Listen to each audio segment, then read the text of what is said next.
been a member of the club for quite a while, but some of the newer members may not know him. So I'll give a brief introduction. Rod joined the club in the year 2000.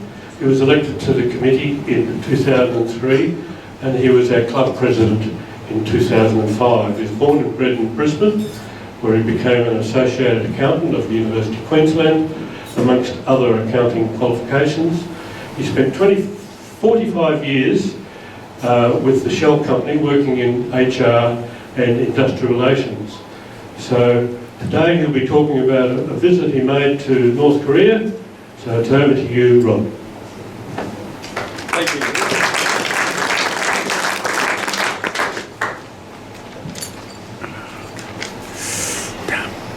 Gotta pull this code. Work out how to use this thing first. I think you need to turn the microphone. As you know, we have got this launch at 6 p.m. But first, something even more exciting. Rod's presentation to focus on North Korea. It's almost time. Let's go.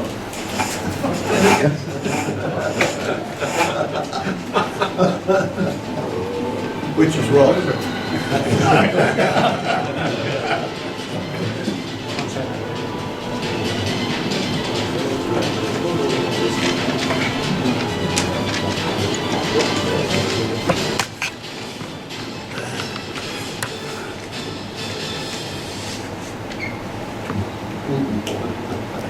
Gentlemen, for a period of some 20 years after my retirement at the end of 1994, my wife Rosalind and I were free agents to follow our stars.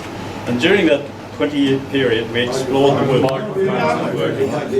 For a period of some 20 years after my retirement at the end of 1994, my wife and I were free agents to follow our stars.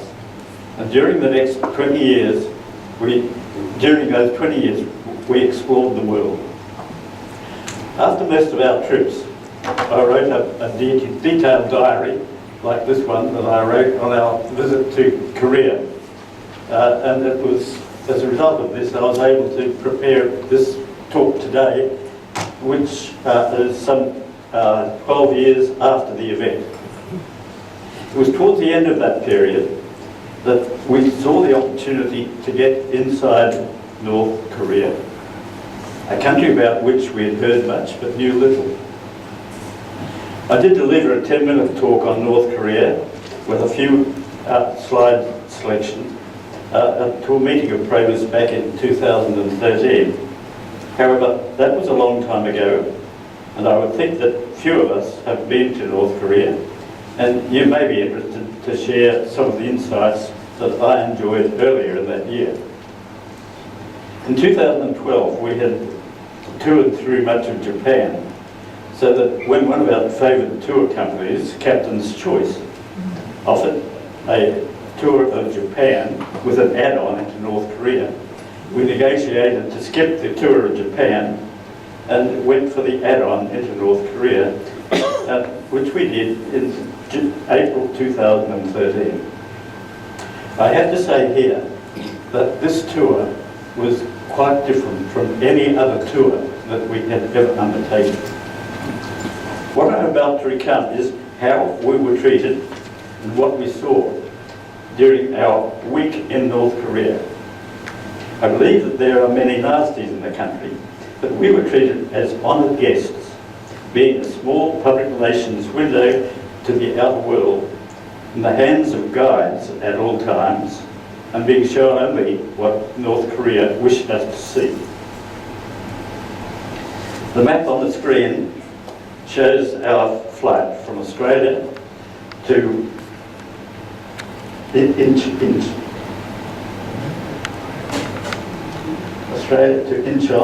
which is the airport for Seoul, South Korea. And then we went from Seoul to Beijing, and we caught a flight then across to Pyongyang, capital of North Korea, back from Pyongyang to Beijing and back home.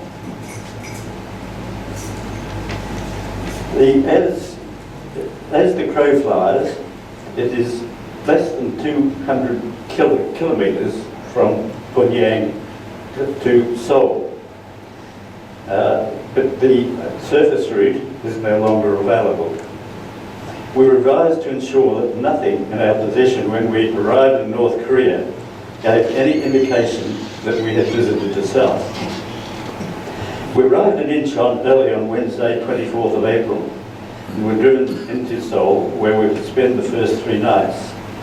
But I wish here to comment only on our visit to the demilitarized zone, the DMZ, hence the hat. It's probably best here that I expound a little on the events of the Korean Peninsula since the early 1900s, when Japan invaded and occupied all of the Korean Peninsula and also much of China. The Japanese were apparently not good colonists, and we were told that many Koreans sought sanctuary in bordering countries, China and Russia. We found that Kim Il-sung's father escaped with his son, then aged 12 or 13, to Manchuria in Russia, where young Kim was educated and at the time of World War II had become a major in the Russian army. During that war, America had appealed to Russia seeking their assistance on the Pacific front, but this was not forthcoming, on the basis that they were fully committed in Europe. But when Japan surrendered at the end of the war, following the atom bombs being dropped on Japan, and withdrew their occupying force back to Japan, the Russian forces swept in over the border, and Russia demanded its place at the negotiating table. Many of you will remember that following negotiations, initially at Kaesong, 1947, and then at Panmunjom, 1953, a line was drawn roughly perpendicular to the 38th parallel, and the newly liberated people were divided between North and South Korea. The agreement specified that a buffer zone of 2 kilometres be created on either side of the demarcation line, and the area was to be cleared of all landmines and armaments and be called the Demilitarised Zone, the DMZ. The democratic process was set in motion to elect a leader, but the North would not cooperate, and thus the winner of the poll, Syngman Rhee, was established as the president of the South, while in the North the Russians discovered that they had this Korean Major Kim Il-sung in their army in Manchuria, and he was established as the head of state in the North, which was then a puppet Russian enclave. It is now firmly established in Northern culture that Kim Il-sung liberated the country from the Japanese yoke. It will become clear as I continue with this discussion that Kim Il-sung is the deity to be revered by all North Koreans. Obviously armed and probably planned by the Russians, North Korea invaded the South in 1950 and all but succeeded in overthrowing the newly formed government, until firstly American troops, who had also been withdrawn to Japan, were quickly returned, following by Australian and other countries' troops under the aegis of the United Nations. And thus the advance was halted and the invaders driven well back into the North, until China stepped in and supported the North, and stalemate eventually led to a negotiated settlement on the 27th of July 1953. We flew into Seoul to meet up with the remainder of the Japan tour, to find that only 3 of the original tour were continuing on to Korea. Our second day in South Korea was taken up with a visit to the northern border region, where we viewed a bullet-riddled steam engine that used to bridge the gap to the north, before moving on to the tourist overlook of the DMZ. There were signs prohibiting taking of photographs towards the north, and the place was under military guard. There was little to take a photo of anyway, as we were still 2 kilometres away from the border, and nature had regained control of everything in between. We were told that at some time after 1953, a number of tunnels had been constructed beneath the DMZ, apparently in preparation for another attack from the north. We were taken down one of those tunnels, a sufficient size to accommodate movement of trucks and tanks to where it was blocked off down below. To continue now with our adventure into what at that time was seen as an unstable environment in the north. Kim Il-sung had died in 1994 and was replaced firstly by his son Kim Jong-il until 2011, and then by the current leader Kim Jong-un. This map shows our movement on Korea on land. It's interesting while we're on this one, the border of the north is all with China there, except that little bit there, which is the border with Russia. We arrived from Beijing to Pyongyang. We went up 160 kilometres north. We'll be covered very shortly. We also went down to the port of Nampo at the port for Pyongyang on the west coast of Korea, and then down to the demilitarised zone in the south. As indicated earlier, we flew from Seoul to Beijing, where all photos, etc., from the earlier tour was secured in lockers. And we took one of the what were then two weekly flights from Beijing back to Pyongyang. So that with Captain's Choice leader, who happened to be a doctor from Cloncurry in Queensland, a couple from New South Wales and a gentleman from the UK, we six were met at the airport by Lim and Hong Hee, our male and female, I was going to say guides, but they were more minders, who together with a 12-seating vehicle and a driver comprised our party for the ensuing 7 days. We're now in the DPRK, the Democratic People's Republic of Korea. We have been warned to be ultra careful in North Korea and to ask permission before taking photos. And was surprised, even on the half-hour drive into Pyongyang, to find out how much more relaxed it was going to be. We realised that our minders were not going to take us to any sensitive areas, and we were this permanent nation's window to the world.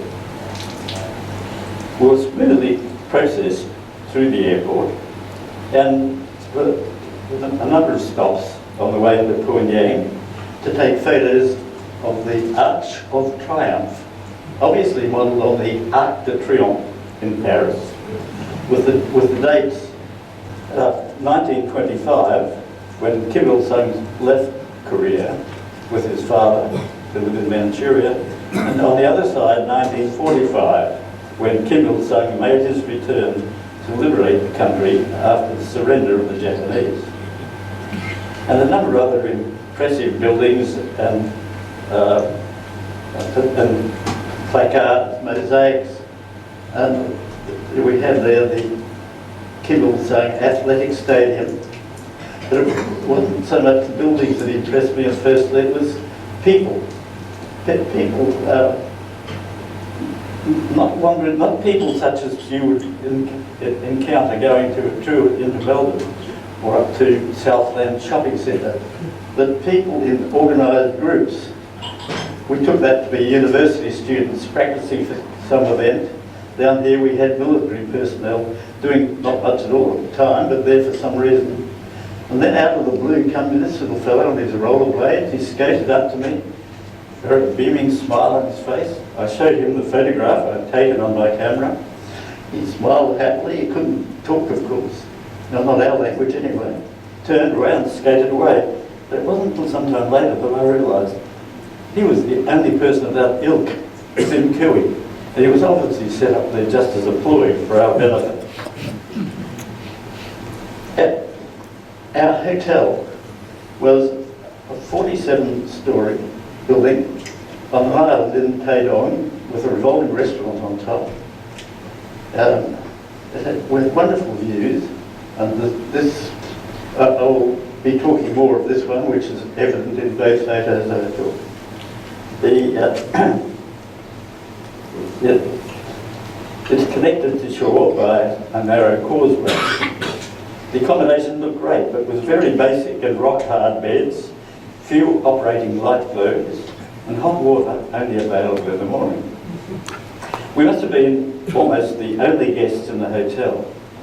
We're certainly the only guests eating at the restaurant that night, and although we had a great view of the internal city, it dimmed somewhat when the electricity supply was cut off about 9:30. Sunday morning, we headed to the Kum Susan Memorial Palace, Kim Il-sung's official residence when he was alive, but now an ornate mausoleum where the bodies of both Kim Il-sung and Kim Jong-il lie in state. They work 6 days a week in North Korea and have Sunday off. And perhaps they score merit points, but public transport, packed with what appeared to be everyday citizens, were disgorging crowds wanting to pay their respects to their revered leader at the mausoleum. This was the first of several occasions when our cameras were handed in before the line of mourners was broken and we were ushered ahead onto a moving footway to be conveyed perhaps a quarter to a third of a kilometre along a corridor festooned on both sides with framed photos of Kim Il-sung in all manner of poses and with all manner of people, but mainly dignitaries from other countries. I noticed our guide, Mong Hee, bowing as she passed each photograph. The travelator finally disgorged us into a vast cream marble chamber festooned with magnificent chandeliers before passing into a darkened chamber in the centre of which lay the embalmed body of the dear leader, Kim Il-sung. We queued through the darkness until our rank of 4 reached the foot of the glass-covered sarcophagus, where we bowed from the waist, turned and walked to the left for another bow, round the top and another bow before passing into another chamber. This one festooned on all sides and through the middle with medals and awards, etc., bestowed upon Kim Il-sung by numerous countries and organisations throughout the world.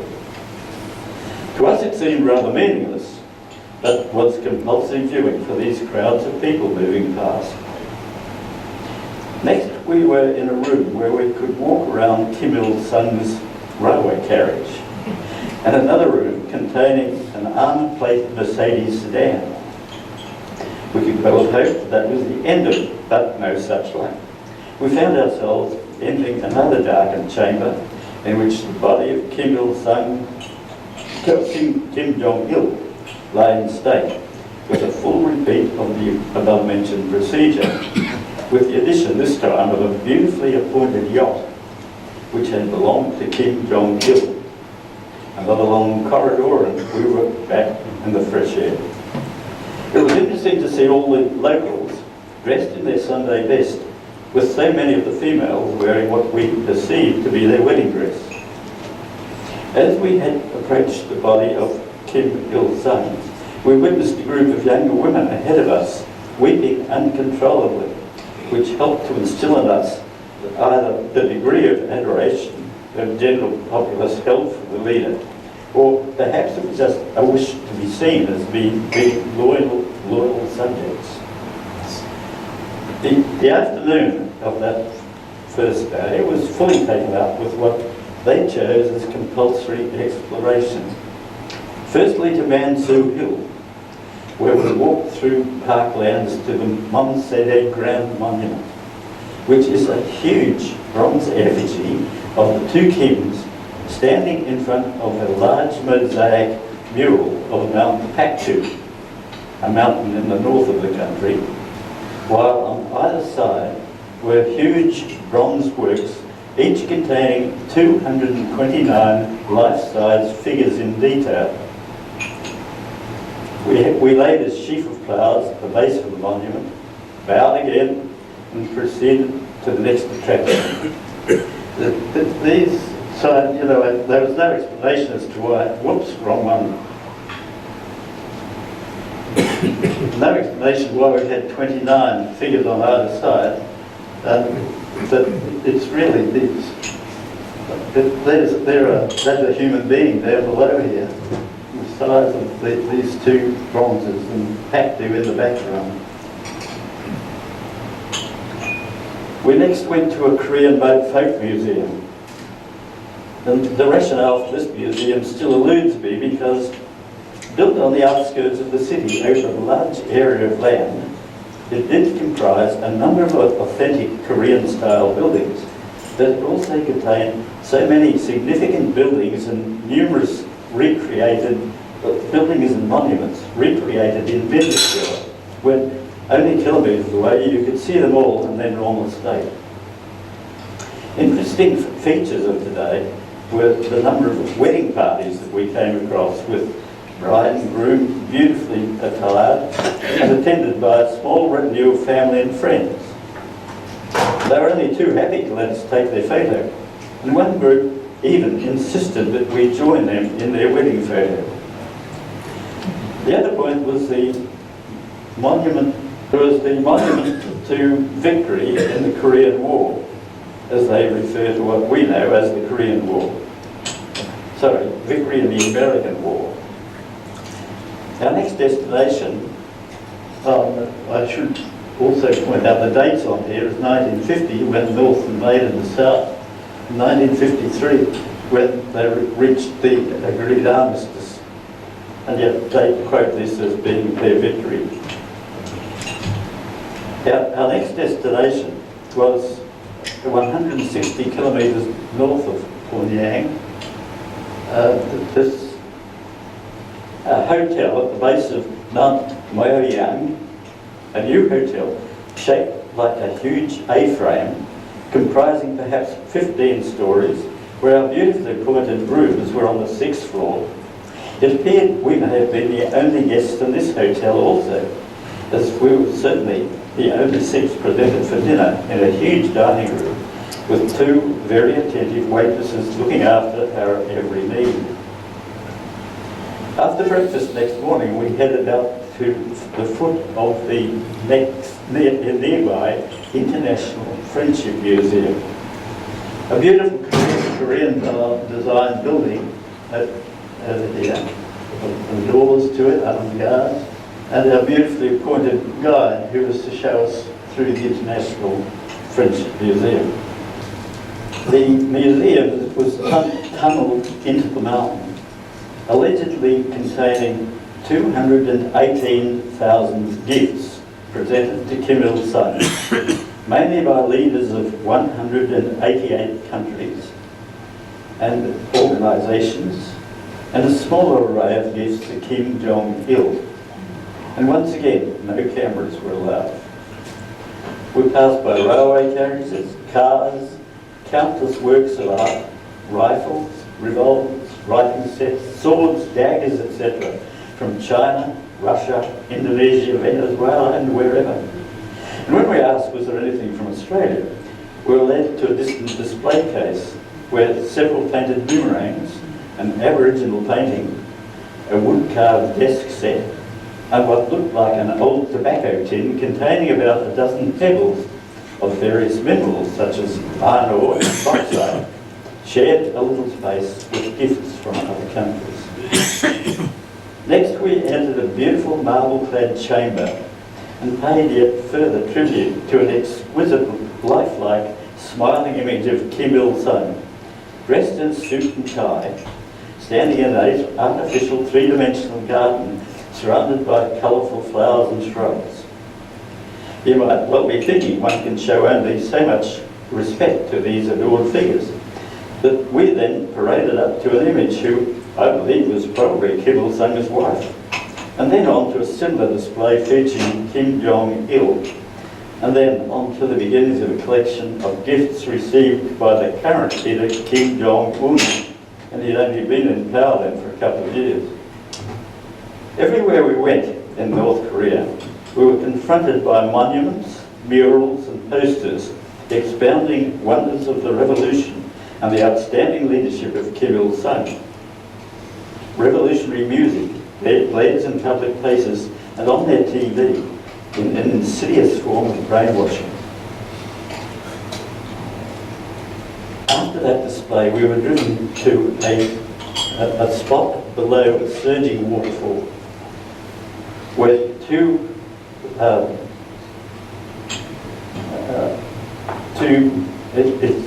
charcoal barbecues were set up on a level platform, and two girls from the hotel again catered to our every need to supply us with a sumptuous barbecue picnic. Not another person in sight. The next morning, we left this tranquil setting, and for a 2-hour drive back to Pyongyang, as we drove a lot, we were able to photograph several basic, what we took as basic workers' villages and workers in the fields. No word of explanation about anything we were passing came from our minders, but so we were left to form our own opinions as to what we were seeing. The first visit back in Pyongyang was the Grand People's Study House, a magnificent building in traditional Korean style, erected in the west side of the city, directly overlooking Kim Il-sung Square. It is the cross between the university and the library, and open to eligible people, with, as we were told, thousands coming in each day to access the facilities, which we were able to view as we passed through. We were honoured being served coffee on the top balcony, a gesture afforded only a privileged few, we were told, with sweeping views across the square to the Taedong River and the buildings beyond. We were pursuing a cultural belt today and went to a Korean Central Art Gallery and admired the works of two artists in situ working on impressive paintings and oils and acrylics. We strolled through beautiful gardens with more bronze monuments for the two Kims, this time mounted on horses, and into a 3-story gallery, a treasure trove of paintings, mosaics, tapestry and ceramics, with one 3-part garden tapestry done in silk that we were told took 20 people 3 years to complete. Following this was a visit to the film studio with another massive bronze statue and an equally massive mosaic mural and numerous film sets. Education was on our minds as we went to a senior intermediate school where we were able to see that brainwashing about the revolution starts almost from the womb, and that the level of education is only afforded to the elite. What we're seeing here is in the Mangikandye School Children's Palace, which is an after-school centre for the pursuit of excellence, with a range of activities that we were treated to a rendition on strings by a dozen very proper teenage girls, to songs in solo and in chorus by a younger group, and a group of 10 to 12-year-olds on organs. It was a tremendously impressive experience, and was also then to calisthenics, and in a 2,000-seat theatre where for an hour we enjoyed a program of song, dance and orchestral work, which again was simply stunning. We were fortunate to be in Pyongyang on the 1st of May, or as it's known in North Korea, Workers' Day. I mentioned before that they work 6 days a week with only Sundays off. And we're told they also have only one public holiday a year, that being Workers' Day. The streets of the city were festooned with flags, and there were many people afoot, literally. First stop to the day was to the Tower of the Jewish Idea, a monumental tower built of stone in praise of the immortal achievements of Kim Il-sung, who created the Jewish idea which represents the independent era that accomplished complete victory. Their words, not mine. I'm confused myself, but believe that Juche 1 coincided with the year of Kim's birth, 1912. So that this year, 2025, on their calendar, is Juche 114. In my opinion, the result of an inferiority complex trying to recreate time in their own image. The tower was constructed on the eastern bank of the Taedong River, directly opposite Kim Il Sung Square. It is 170 metres high and has on top a 20-metre gold-coloured torch that lights up at night and flickers like a real flame. We're taken in a lift to the top of the tower, which afforded a great 360-degree view of the inner city. And just bear in mind, although this photo was really taken to get into perspective the size of the Montseed Day, the two great bronze things here with the people down below. I will talk a little more about this in a few minutes.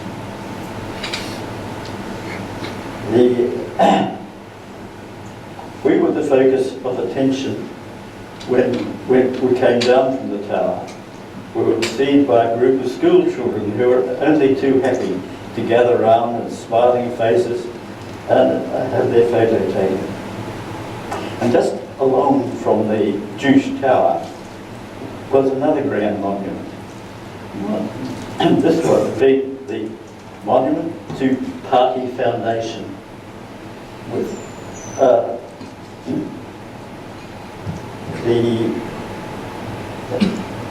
huge stone sculpture comprising 3 giant lifelike hands, each 50 metres high, rising from a circular granite belt, holding aloft in turn a hammer, a sickle, and the writing brush, which represents the worker, the farmer, and the intellectual uniting together in communism.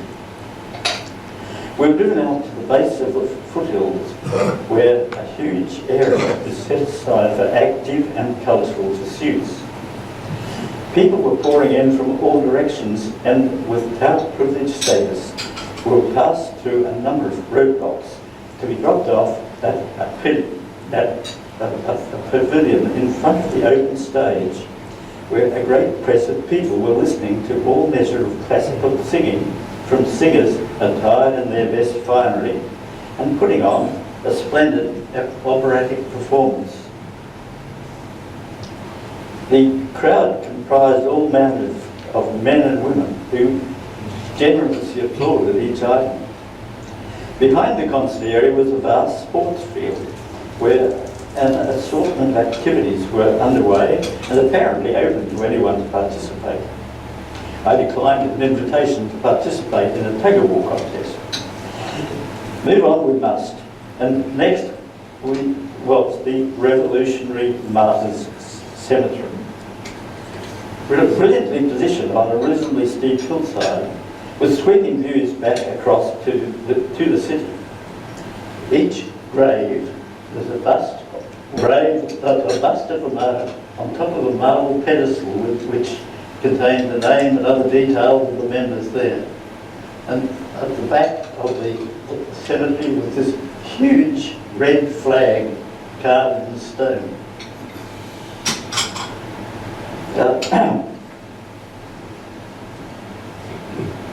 It is interesting to note that the view from the cemetery was dominated by that building that I pointed out just a short while ago.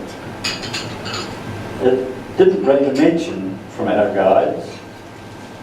The structure is the Rugyong Hotel, on which construction began in 1987 at 330 metres and 105 stories. It dominates the scene, but still in 2013 anyway was still incomplete. It was intended as a status symbol over surrounding countries, particularly South Korea, to be opened in 1989, but was beset with insurmountable difficulties. I have no idea how extensive the rail system is in Pyongyang, but what we saw was obviously modelled on Moscow's underground. Deep below the surface to a marble platform with a long, beautiful mosaic down the entire length on either side, and figures of our great leader at either end. And also running down the full length with a series of multicoloured lights. The trains came through every 2 minutes. They were fairly utilitarian but quite effective and not uncomfortable as we made our way to the next station, which was also decorative and bright, this one lined with chandeliers. We were next entertained to a 2-hour indoor circus, mainly juggling, tightrope acts, tumbling, balancing and trapeze, done from a plain ring where all the appliances, etc., needed for each act were erected and dismantled as other acts entertained the crowd. Again, polished performances. To conclude the day's activity, we walked through Murrell Hill, an area of parkland adjacent to the city, and was surprised to see so many people still out and about and so obviously enjoying themselves, picnicking and drinking, dancing on the paths to music from portable radios and CDs. It had been a long and happy day, and many were showing signs of overindulgence to what must be a fairly cheap beer, judging by the number of empty bottles lying about. On Thursday morning, we set out on an excursion to Nampo, which is the port for Pyongyang on the west coast of Korea. But we stopped en route to a cooperative farm, quite an extensive settlement with accommodation and schooling facilities, with large hothouses which appeared to be growing mainly tomatoes and lettuce. But from the moment that we set foot on the place, our senses were offended by a thundering voice interspersed with martial music coming from loudspeakers, which continued unabated for the duration of our visit. Then it was to an orphanage where numerous children aged up to about 3-year-olds were closely attended. 20 to 30 older children sang, mainly martial music. Still older children tumbled and wrestled in a more disciplined manner. Bright and healthy children raised with true revolutionary zeal. The port facility is 10 or so kilometres from the town of Nampo.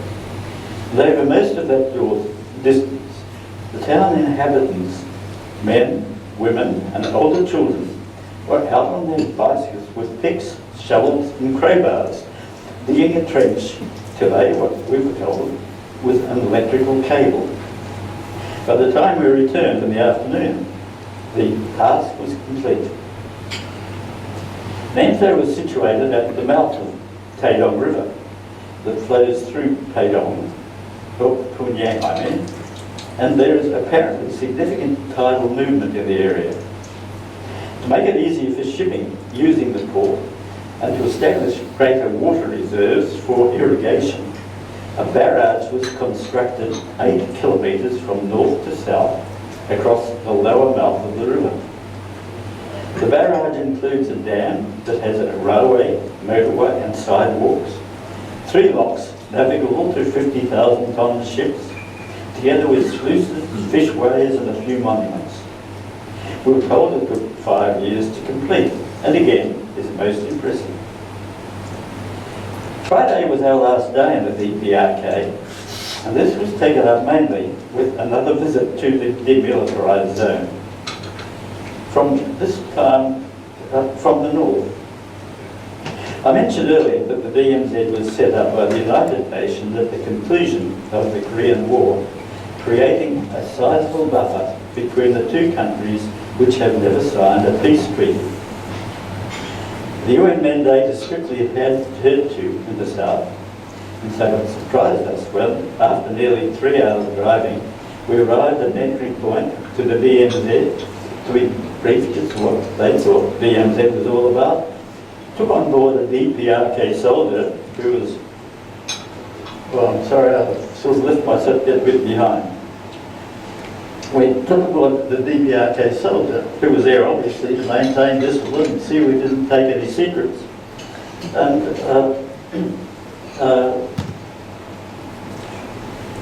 proceeded beneath an overhead tangle of barbed wire with ploughed fields on either side.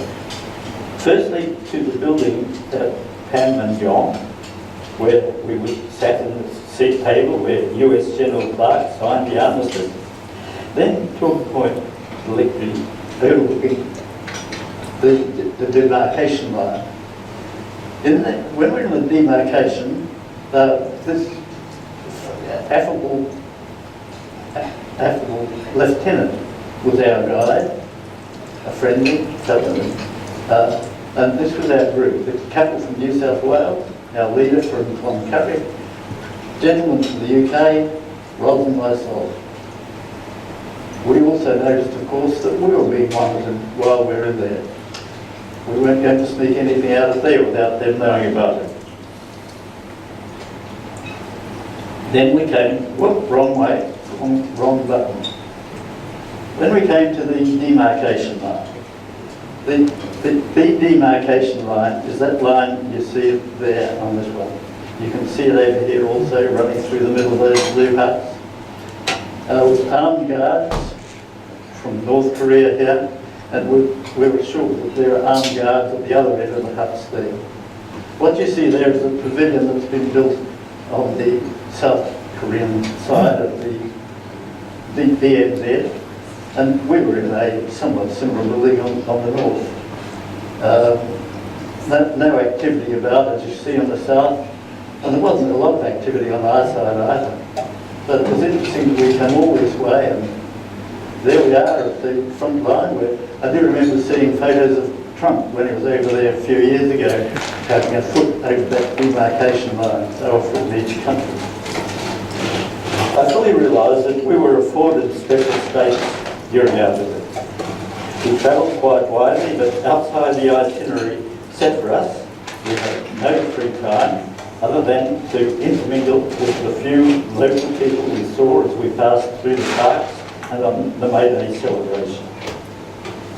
You will have gathered from my comments that there was much that impressed me, but I was also most conscious of the fact that much was not shown to us. The area of North Korea is just over half the size of Victoria. The current population of North Korea is assessed at approximately 26 million, and that of Pyongyang about 3.5 million. Only privileged people can own a motor car, and so there is very little traffic to contend with. People of North Korea do not have freedom of movement within the country, and while driving to our various destinations, we will pass through numerous roadblocks. The city of Pyongyang is contained within perhaps a 7-kilometre radius. It appears clean, graffiti-free, with tree-lined streets, parks and gardens. And that is how we found it. However, I'm still persuaded to the view that the whole openness of the attitude to us is artificial. They have to be one of the most ingrained countries on earth, with access to anything outside of North Korea, and even within North Korea, being denied to the large majority of the inhabitants. It is a police state where people are ruled by fear of retaliation by a regime headed by an introverted, cruel and brutal despot who, it is reported, eliminated an uncle and several generals who he considered a threat to his leadership, and also arranged for his older brother to be poisoned. As with people all over the world, away from officialdom, the few people that we met were welcoming and friendly. The only thing the North and South Korea have in common is reunification, but the terms demanded by the two parties could not be further apart. Before continuing, I take ownership of all the words and photos used, but I give tremendous vote of thanks to my daughter Jenny, who presented the photos in a more acceptable manner, to son-in-law Alan for his encouragement and support, and to grandson Sam Tobin, who insisted on the quirky AI-generated video of Kim Jong-un interrupting his affairs to introduce me today. Gentlemen, I have no wish to return to Korea, but I'm very thankful that I took the opportunity to take advantage of the offer when it was available to me. Thank you.